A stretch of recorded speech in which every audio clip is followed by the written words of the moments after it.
안녕하세요. 절대값TV의 명품 PD 한PD입니다. 자, 오늘 이 시간은 LA 타짜들 신도시 투자 기법 참 좋은 방법을 알려주고 있네요. 자, 이 주제를 가지고 한번 이야기해 보겠습니다.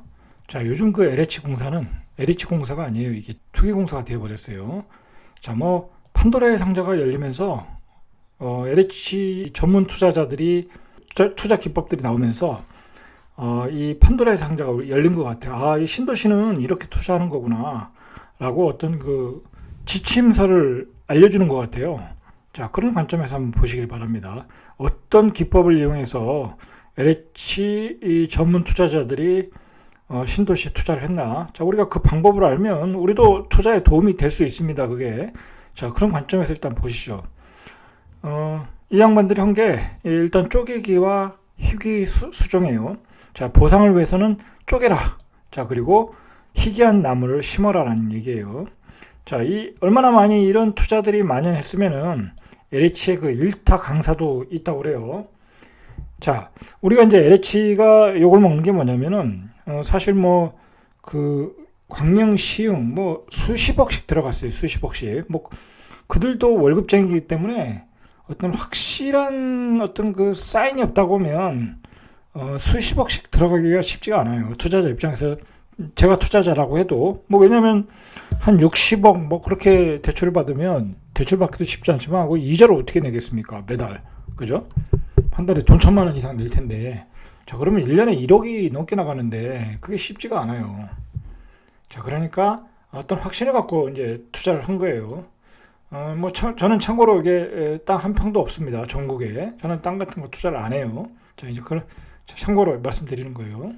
이 LH 사태가 요즘 전국에 핵폭풍이 된 거는 이 양반 때문에 그래요. 이 변창훈 이 국토부 장관. 자, 이 양반이 이제 그 땅을 샀는데 우연히 신도시가 되었더라. 라고 이제 그 직원들을 감싸 안은 거죠. 그러니까 이제, 비밀을 알고, 어떤 사전 정보를 가지고 사지 않았다. 이제 그런 얘기를 했다가 거의 이제 장관 자리를 물러나게 되는 그런 상황까지 가게 됐던 거죠. 자, 이 조직적인 투기가 왜 되었나? 그건 저희 이제 뒤에서 설명해 보시면 알겠죠. 자, 이게 계속 문제가 됐어요. 과천 원흥지구가 도면이 유출돼 가지고 문제가 됐던 경우도 있었고, 이사 공급 대책 발표 발표 전 3개월 동안에 거래량이 급증했다고 그래요. 그러니까 이거 정보가 새어나간 거예요. 자, 그리고 또 문제가 되는 게 뭐냐면 이게 지금 광명시흥을 넘어가지고 용인 플랫폼 시티, 용인 반도체 산업단지, 가덕도 신공항, 인천 계양단지, 부천 대장, 이게 사실상 전국적으로 투기에 대한 혐의가 지금 일어나고 있어요. 지금 조사를 받고 있고. 자, 어쨌든 LH는 신도시는 참 이렇게 투자를 하는구나.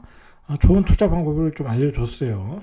오늘 LH 직원 강모 씨가 피의자 조사를 받고 있다고 그러는데, 자, 이 양반이 어떻게 땅을 샀고, 어느 정도 땅을 샀고, 어느 정도 대출을 받았나. 자, 이걸 보면 좀 감이 잡혀요. 자, 이 양반이, 2018년 4월에 샀어요. 부인과 함께. 부인 상사와 함께 여러 사람이 공동 투자를 해서, 무지 4동 땅을 샀다고 그래요.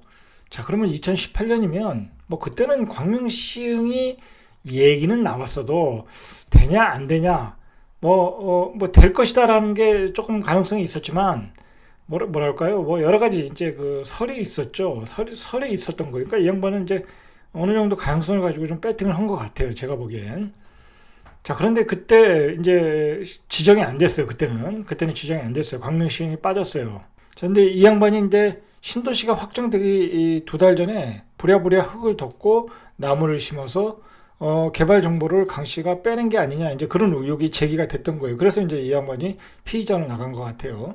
자, 그래서 2017년부터 이 양반이 2017년부터 최근까지 공매와 경매까지 해서 산 땅이 10필지 정도 샀는데 이게 다 합치면은 16,000제곱미터, 땅값이 64억이라고 그래요. 그러니까 이 양반은 여기에 완전히 승부를 걸은 거예요. 완전히 승부를 걸었다. 나름대로 어떤 내부 정보를 어떻게 받았는지 모르겠지만 확신을 갖고 배팅을 한 것 같아요. 자, 이게 쉽지가 않죠. 이게 1년에 이자만 해도 1억씩 내야 되는데 이게 확신이 없으면 이렇게 하질 못해요. 자, 그리고 이 양반이 한 방법 중에 이게 참 좋은 방법이 있어요. 바로 이제 이렇게 신도시 예정지구에 좋은 땅이 나오면 바로 공매, 경매 이렇게 받으시면 되는 거예요. 여러분들도. LH 직원들이 했던 그 투기 방법, 쪼개기와 마법의 나무예요. 자, LH 직원 A씨는 190cm 높이에 190cm면은 일반적인 사람 그 농구 선수의 높이인데 이 나무 용버들 나무를 빼곡하게 심었다고 그래요. 이게 이제 희귀종이라는 거예요. 희귀종. 자, 그런데 아주 빼곡하게 심었다는 게 중요해요. 빼곡하게. 여러분도 빼곡하게 심으시면 되는 거예요. 자, 일반적으로 한 평에 한 그루를 심는 게 일반적인 거예요. 일반적인 거. 자, 이 양반은 그런데 25그루를 심었대요.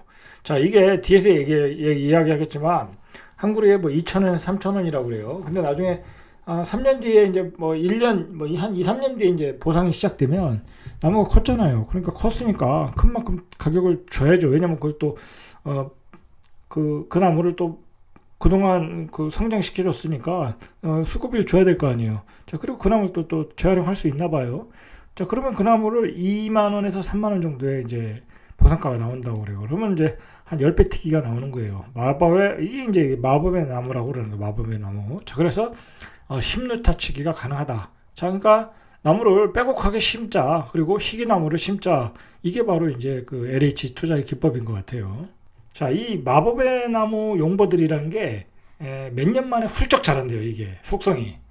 그리고 향후 나무를 베어내거나 이삭해야 할 경우 키가 크고 굵을수록 보상액이 커진다는 점이죠. 커진다는 점. 자, 그래서 이제 이게 2,000원, 3,000원 선인데 몇 년이 지나면 수만 원. 자, 그러니까 이게 얼마나 그 안전한 투자냐. 여러분 그 주식을 해서 그 10배를 튀기려면 엄청나게 어렵죠. 엄청나게 어려워요. 변동성도 많고. 그죠? 그 10배를 가기 위해서 또 얼마나 많은 변동성을 줘서 일반인들을 다 털어내겠어요. 자, 그런데 이거는 변동성도 없어요. 그냥 나무에 물만 제대로 주면 되는 거야. 그리고 사료만 제대로 주면 되는 거야. 자, 그러면 나무가 쑥쑥 크면 10배 튀기가 되더라. 그래서 이거 신문에서 마법의 나무 용버들이라고 하는 거예요. 용버들. 자, 그리고 이분들이 공략한 게 맹지.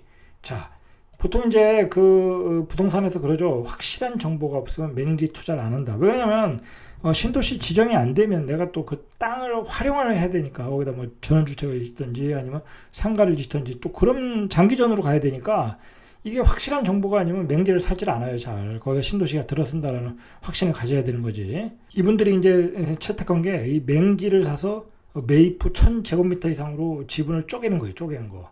자, 그러면 생각해 보세요. 조그만 토지를 사면 비싸요. 이 평당가가. 자, 그런데 원래 토지라는 게 그 평수가 클수록 싸요. 왜냐면 덩치가 커지면 거래가 잘 안 되니까. 수십억 단위가 되니까. 그런 땅은 싸요. 그런 땅은 조금 평당가가 낮아요. 근데 거기다가 맹지면 더 싸겠죠? 큰 땅인데 맹지야. 그거 누가 사겠어요?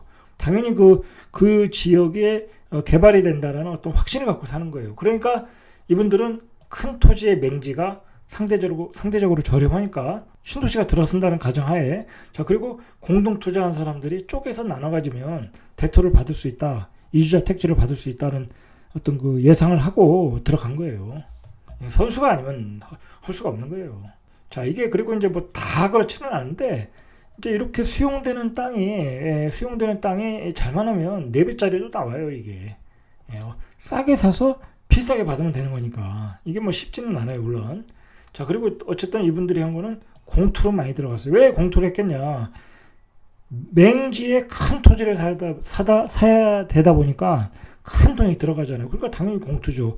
그리고 토지는 주택과 달리 공투하기가 쉬워요. 주택은 내가 샀는데 둘이 지분을 2분의 1로 쪼갤 수는 있어요. 뭐 2분의 1씩 가져가면 되니까. 근데 그거 나중에 뭐 이렇게 전세를 놓고 뭐 매매를 하고 뭐 그러면 또 의견이 엇갈리잖아요. 뭐 이 집을 팔아야 되니 말으니. 근데 토지는 딱 사가지고 공유지분으로 쪼개면 돼요. 공유지분으로. 뭐 공유지분이 아니라 그냥 다 개별 등기로 개별 지분으로도 이렇게 쪼갤 수가 있어요.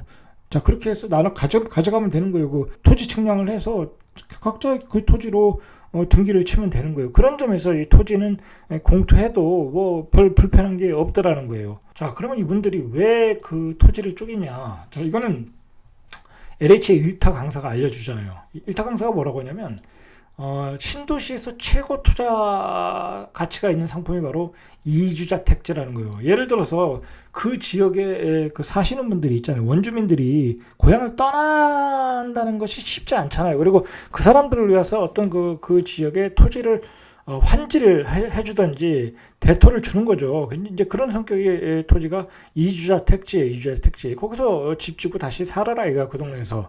자, 근데 대부분이 안 살고 그걸 팔고 가는 경우가 많아요. 왜냐면 거기다 또 집을 지려고 하면 또 매덕이 들어가니까. 뭐 거기 농사 짓던 분이 매덕이 어디 있겠어요. 그러니까 대부분이 떠나니까 이런 이주자 택지를 팔고 떠나는 거예요. 그래서 근데 이 이주자 택지라는 게 싸게 줘요, 싸게. 그 지역의 원주민들인데 원주민들한테 비싸게 줄 수는 없죠. 그냥 토지 조성 기본 가격에 플러스 알파해서 파는 거예요. 그러니까 내가 1000제곱미터가 있다. 그래서 이주택 택지를 받을 자격이 있다. 자, 그러면 뭐 이게 돈이 되는 거죠. 자, 그런데 이건 이제 원주민들한테는 이주자 택지를 주는 거고, 이제 예를 들어서 뭐 서울에서 투자하신 분들, 외지인들이 있잖아요. 자, 그런 분들한테 또 협의 양도 택지라는 걸 준다고 그래요. 협의 양도 택지. 자, 이것도 이제 이주자 택지와 똑같은 성격이에요. 대토의 성격이죠. 자, 이런 토지가 바로 최고의 투자 상품이고, 자, 그걸 받기 위해서 LH 직원들은 1000제곱미터를 가지고 씩 쪼갠 거예요. 그 1000제곱미터가 대략 한 330평이니까 330평 정도의 땅이 있으면 이런 토지를 받는다. 자, 이거 말고도 또 상가딱지라는 게 있어요. 이게 얘기가 좀 이제 복잡해지는데, 이건 또 뭐냐면 가지고 있으면은 이제 상가딱지도 받을 수 있어요. 받는 경우가 있어요. 토지가 적으면은, 그것보다 적으면은, 그러면 그 삼각딱지를 다 이렇게 몇십 개를 이렇게 모아서 조합을 만들어서, 자, 그리고 또 시행할 사람들을 또 모아서, 자, 그렇게 해서 내가 여기다가 상가를 지어서 분양을 하겠다. 그 조합을 만들어서. 그러면 거기다 상가를 짓는 딱지에 이것도 거래가 잘 돼요. 왜냐면 이제 우리가 신도시에서 알다시피 그 상가가 고분양가잖아요. 그죠? 분양도 뭐 잘 되는 경우가 있고, 자, 그러다 보니까 거기서 이익이 엄청나게 남아요. 뭐 우리가 보통 1, 2층만 팔아도 그 상가에 그 들어간 돈이 다 나온다고 하잖아요. 그러니까 이 상가 딱지를 모으는 그 시행사들이 있어요. 시행사들이. 그래서 이제 이 상가 딱지를 가지고 있는 사람들은 거기를 조금 저렴하게 받고, 그 다음에 거기서 이익이 나오면 그걸 청산하는 과정에서 배당금을 받는 거예요. 그런 투자 상품이 바로 상가 딱지예요. 이 상가 딱지도 받을 수 있어요. 경우에 따라. 자, 이러한 상품이 있다라는 거예요. 자, 이 LH에는 이런 게 만연되었던 것 같아요. 그래서 이렇게 드림팀을 구성한다고 그래요. 드림팀을. 그러니까 이제 주로 이게 이번에 이제 걸린 사람들이 보상팀인 것 같아요. 왜냐면 이 보상팀은 보상을 하다 보니까 그게 돈이 되는 걸 안 거야. 내가 보니까. 돈이 되는 걸 자연스럽게 알게 되는 것 같아요. 이게 직무상. 자, 그래서 이 수도권에서 각기 다른 지역에 근무하는 이들 3명이 이제 중심고리가 돼가지고 그 친분이 있는 동료와 가족들을 대거 끌어들인 거예요. 그러니까 동료도 끌어들이고 가족들을 끌어들여서 어떤 공동 투자를 한 거죠. 자, 그래서 1000제곱미터를 만들어낸 거예요. 이렇게 뭐 사내 커플도 두 쌍이 있었다라고 그래요. 자, 그러니까 이런 드림팀을 만들어서 공투하는 게 신도시 투자에 효과적인 거예요. 효과적. 그러니까 이제 신도시 투자하실 때 아시는 분들 모아가지고 여러 명이서 이렇게 맹지에 큰 토지, 그래서 1000제곱미터 쪽에서 받으면 이주택 택지를 받을 수 있다. 자, 이렇게 LH에서 친절하게 알려주는 거예요. 자, 이게 이제 최근에 막 이제 검찰, 뭐 경찰, 막 검경 수사단이 이제 조사를 하고 있는데, 이게 전국적으로 이게 투자를 한 게 드러나고 있어요. LH 뭐 과천에서도 일어났고, 과천. 자, 그리고 용인에서 이거 플랫폼 시티하고 반도체 클러스터 하이닉스 부지에서도 이런 일이 일어났고, 세종시에서도 행안부 직원이 오늘 또 뭐 압류 들어갔다고 그러죠. 여기서도 이게 뭔가 터진 것 같고, 그 스마트 산업단지에서. 자, 이렇게 전국적으로 공무원들 그리고 LH 직원들이 우리가 모르게 투기판에 걸렸다. 그냥 국민들 세금 많이 내는, 세금 제대로 나고 투자를 했던 사람은 다 적폐 세력으로 몰아넣고 뒤에서 이렇게 뒷담화를 치고 있었다라는 거죠. 이래서 국민들이 분노하는 거예요. 이래서 내부 관리도 못하면서 시장 경제만 망가뜨려 놨다. 그렇게 판단하고 있는 거예요. 자, 이런 게 통제되려면 이 통제 시스템이 있어야 돼요. 그 내부에. 우리가 이제 금융시장에서는 그 증권시장이죠. 증권사, 그 애널들, 뭐 이제 그 애널들이 이제 그 회사에 대한 고급 정보를 다루잖아요. 자, 그러다 보니까 그 사람들은 그게 명확해요. 그 절대 그 투자를 못 하게 돼 있어요. 그리고 투자하면 그 시스템에 걸려 들은 거예요. 그러니까 함부로 투자를 못 해요. 어? 물론 그쪽도 뭐 이제 친인척들이 할 수는 있지만 뭐 그러는 경우는 또 별로 없으니까. 자, 그런데 이 LH 같은 경우는 아무런 통제 시스템이 없었다는 거. 아무런 통제 시스템. 사전 신고제도 없었고 땅을 사면 뭐 신고를 해야 된다 뭐 그런 것도 없었고. 자, 그리고 그러니까 이게 투기를 위한 환경이 다 조성이 돼 있던 거예요. 자, 그리고 이러다 뭐 어쩌다 걸리면 그냥 견책이 다 했다는 거야. 견책이 주의 주는 거죠. 그리고 내부 고발을 해도 감사에서 무시했다는 거예요. 그러니까 내부 고발했는데 감사에서 무시했다는 얘기는 그런 투자가 만연돼 있다. 자, 그런데 이게 처벌이 어려울 수도 있다라는 얘기가 나오고 있어요. 자, 이게 처벌의 기준이 뭐냐면 업무상 비밀을 위반했을 경우라는 거예요. 그러니까 내가 그 도시가 개발해야 된다라는 정보를 알고 투자를 했다고 하면 자, 그것은 분명히 이제 처벌을 할 수 있어요.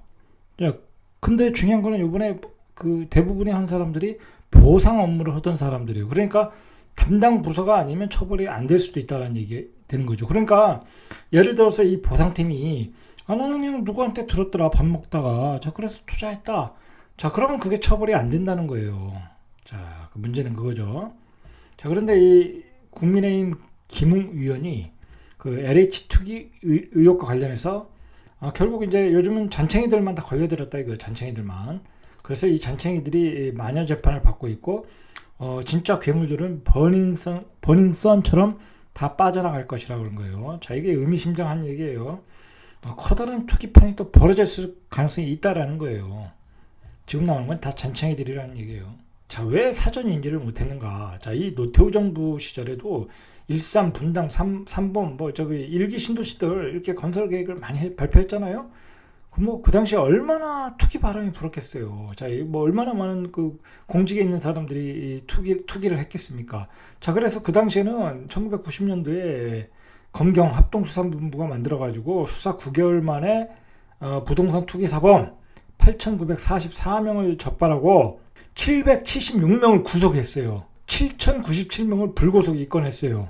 자, 그러니까 이 얘기는 뭐냐면 이러한 판이 벌리면 이런 뭐 공무원이든 일반 사람이든 뭐 투기범들이 엄청나게 극성을 부릴 거라는 거를 몰랐을까요? 이걸? 이걸 몰랐다면은 이게 국정을 운영하는데 문제가 있는 거예요. 당연히 이 투기 거래가 있었을 것이고 투기 사범이 있었는데 그게 지금 그 우연치 않게 그 내부에서 터진 거예요. 내부에서 터지니까 더 난리가 난 거예요. 차라리 외부의 투기범들을 잡아내야 되는데 뭐 외계 투기범은 또 어떻게 잡겠어요. 뭐 자기 돈을 가지고 사는 건데 그 내부 정보를 이용해서 사면 문제가 되는 건데 자, 그래서 이게 문제가 된 거예요. 자, 그러니까 결국 설마 하다가 이번 정부가 놓친 거예요. 예전의 정부는 좀 빠르게 대응을 했던 것 같고 이번 정부는 그러니까 스스로 발등을 찍어버린 거예요. 설마 하다가 놓친 거예요. 그게 또 왜 그러냐면 이게 내부 통제에는 전혀 관심이 없었고 외부 투기와의 전쟁만 한 거예요. 집값 잡느라고 온 정신을 거기다가 쏟아 부은 거예요. 그러다 보니까 내부의 그 도둑놈들을 못 잡은 거예요. 그런데 우리가 한번 생각해 봐야 될 게 지금 나온 것만 있겠느냐 이거 지금 나온 것만 있겠냐. 자, 이게 이제 판도라의 상자가 진짜 열려버리면 사실 그런데 신도시의 내부 직원들이 자기 이름 가지고 사는 사람이 있겠습니까? 그리고 그 신도시 내만 샀겠냐고. 신도시 외에 사는 거는 걸리지도 않아요. 그건 문제가 되지도 않아요. 자, 그러니까 진짜 타짜들은 또 신도시 밖을 사요. 자, 그러니까 그 내부 정보를 이용해서 엄청난 그 투기가 있을 수 있다. 자, 이거 조사 다 이루어지면 정말 판도라의 상자가 열린다. 이거 다 이루어지면 진짜 나라 뒤집어질 수 있는 거야. 나라 뒤집어질 수 있다. 자, 그러니까 이게 조사가 제대로 되겠냐 이거죠. 제대로 될 수가 없어요. 제가 보기엔. 근데 이제 그 홍남기 부총리가 자, 이런 조사를 위해서 부동산 감독 기구를 만들어야 된다. 자, 그 얘기를 했어요. 자, 그런데 이 부동산 감독기구, 거래분석원, 이거는 원래 그 투기를 잡으려고 이제 그랬던 거지. 그 공무원, 그다음에 그 공공기관에서 그 내부 투기를 잡으려고 그랬던 게 아니잖아요. 본질은 그게 아닌데 또 이렇게 또 그쪽으로 가고 있더라고요. 이래서 부동산 감독기구를 만들어야 된다. 이거 사실 이거 반대가 많았지 않습니까? 어? 불필요한 기관이다. 그런데 또 여기다 갖다 붙이더라고요. 자, 그건 또 말이 안 되는 거예요. 내부 통제는 내부 통제 시스템을 만들어서 하면 되는 거예요. 응? 여기서 지금 부동산 감독기구를 붙일 때가 아니라는 거죠. 붙일 걸 붙여야 되는 거예요. 그래서 또 욕먹는 거잖아요. 자산 시장에서 이 많은 거품이 일어나고 버블이 일어나고, 자, 그리고 이런 투기판이 벌리면서 제일 그 피해를 보신 분들은 이제 평범하게 살았던 분들, 평범하게 살았던 분들. 자, 평범하게 살았더니 분양가가 폭등했네. 자, 그래서 집값이 또 폭등했어요. 그냥 평범하게 내 집을 가지고 있었는데 딱 한 채. 뭐 집이 좀 입지가 좋다 보니까 집값이 폭등하니까 세금도 폭등했어요. 자, 세금도 더 내라는 거예요. 자, 이런 사이에 그 공직자들은 다 한재산 마련했어요. 다 마련했어요. 지금 뭐 그런 얘기가 있잖아요. LH에서 그리고 뭐 몇 년 다녔더니 뭐 10억이 됐더라, 20억이 됐더라. 그런 말들이 지금 돌고 있어요. 한재산들을 다 마련했다라는 거죠. 결국은 이제 자연스럽게 양극화가 된 거예요. 양극화가. 뭐 어떻게 됐든 뭐 불법을 저질렀던 뭐 정상적으로 투자를 했던, 자, 어쨌든 사회는 양극화가 되었던 거예요. 자, 그러니까 평범하게 사는 사람들은 그냥 가난하게 그냥 바로 거지가 된 거예요. 벼락거지가.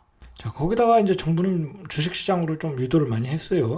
자, 그런데 지금 현재 주식시장이 어떻게 됐냐고요. 고점 찍고 내려오면서 뭐 많이 물렸잖아요. 개미들 거기. 뭐 삼성전자 9만 원 이상 돼서 지금 물려가지고 뭐 빠져나오지도 못하고 있잖아요. 그죠? 이익이 안 나요. 일반인들은 주식을 해서 그런 그 어떤 그 상승 사이클에 들어가서는 이익이 안 나요. 장기로 들어가면 모를까. 자, LH공사의 그 투기 사건을 통해서 우리는 한 번 더 불공정한 사회를 봤어요.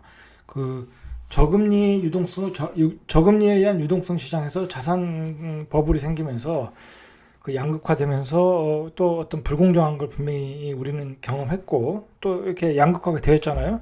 자, 그런 가운데서도 비대칭을 이용해서 공공기관 공무원들이 이렇게 투기를 해서 또 한몫 챙기는 것을 보고 사회는 참 불공정하구나. 자, 정보와 인맥이 없으면 이 사회에서는 생존이 어렵구나라는 걸 우리가 본 거예요. 자, 그러면 이제 우리는 이러한 사실에 이제 분노를 해야 되겠죠. 분노를 해야 되는 거예요. 이 분노를 하고. 자, 근데 이게 또 정부가 이게 정상적으로 또 투자하고 세금 내는 사람은 또 다 적폐야.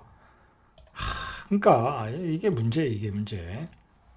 자, 그리고 이게 우리가 또 한 가지 체크해야 될 게, 요번에 이제 재산세, 보유세, 뭐 종부세 올라가면서 이제 평범한 월급쟁이는 내가 월급쟁이라고 해도 애들은 강남 목동에서 키우고 싶은 사람이 많잖아요.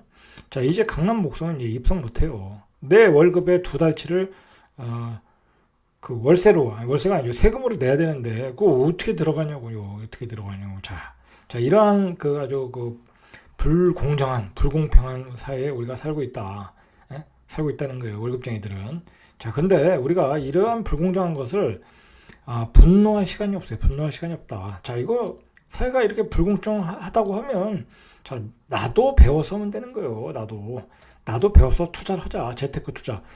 내가 공공기관 아니고 내가 뭐 저것도 아니면 나 신도시에 투자할 수 있는 거예요. 신도시 예정 지역에 투자할 수 있어요. 뭐 광명, 시흥, 저기는 뭐 가능성이 있다라는 건 누구나 다 알고 있었잖아요. 그죠?